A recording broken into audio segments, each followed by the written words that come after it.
C'est un atelier de recherche sur les indicateurs de développement durable qui s'est tenu ce jeudi par Enda Kassid. Dr Cheikh Tidiane Dieye, directeur exécutif de Enda Kassid, revient sur les objectifs de cet atelier.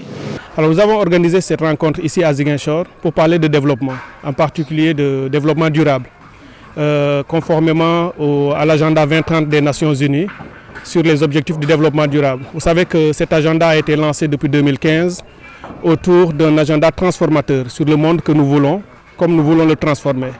Mais il a été conçu à une échelle assez élevée au niveau global. Ce que nous sommes en train de faire ici aujourd'hui, c'est de voir comment on peut traduire en actes concrets sur le terrain, au plus près des réalités socio-culturelles des populations.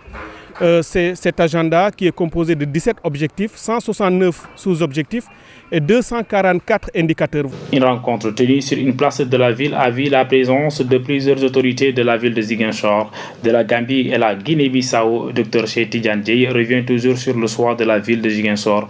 Et le choix de Ziguinchor découle du fait que c'est une ville charnière dans un espace d'intégration sur lequel nous travaillons depuis très longtemps, que nous avons conceptualisé sous le terme de SEGABI, Sénégal, Gambie, Guinée-Bissau, qui pour nous est un laboratoire d'expérimentation de certaines approches en matière d'intégration par le bas portées par les communautés. Ce sont 3 pays au niveau de la CEDEAO où les 3 langues officielles sont parlées, où il y a une dizaine de langues locales qui sont comprises de part et d'autre de la frontière, où il y a des dynamiques d'intégration socio-culturelle de longue date. Il s'agit également de voir comment on peut appliquer des politiques en matière de libre circulation des personnes et des marchandises dans cette sous-région et pouvoir utiliser cela après au niveau des autres parties de la sous-région ouest-africaine, mais également au niveau du continent africain.